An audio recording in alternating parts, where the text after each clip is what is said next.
In the area near the Israel-Gaza border, large crowds attended funerals today for the 16 Palestinians killed yesterday by Israeli soldiers.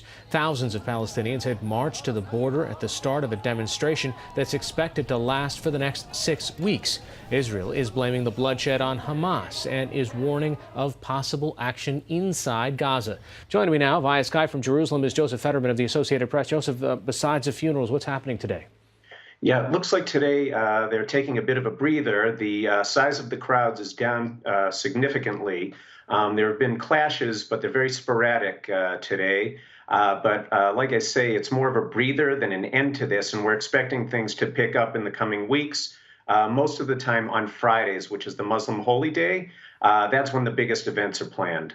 Who's organizing the protests and what's the goal? Yeah, it's the Hamas militant group, which controls Gaza. They're the force behind this. And they're doing this for a bunch of reasons. Basically, Hamas has controlled Gaza for over a decade. They seized control of Gaza in 2007 from the Palestinian government that rules in the West Bank. And since that time, the territory has been under a blockade by Israel and by Egypt.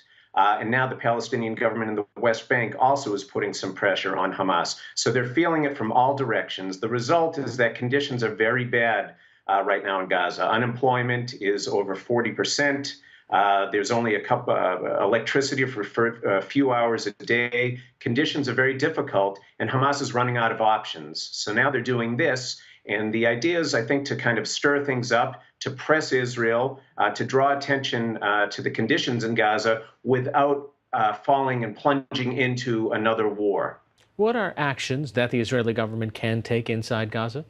Well, what they've done so far is they've basically turned the border area into a no-go zone. And what you saw yesterday, we had over 700 people were shot on the Gaza side with live fire by Israel. They are not allowing people to get anywhere near the border fence, probably about 200 to 300 yards. Anybody who comes closer risks being shot. In addition, the army today issued a new threat.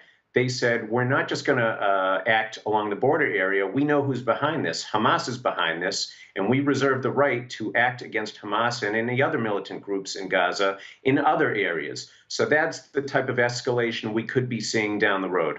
And what about the international community weighing in on what's happening on the ground? Yeah, there's a lot of concern. Yesterday, the Security Council had an emergency meeting. There was a call by the UN Secretary General for an investigation. There are concerns that Israel may be using excessive force.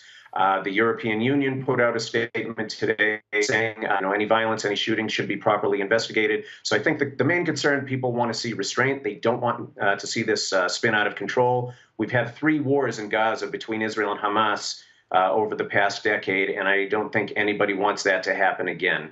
So they're really playing with fire with this one. All right, Joseph Fetterman of the Associated Press joining us via Skype from Jerusalem. Thanks so much. Thank you.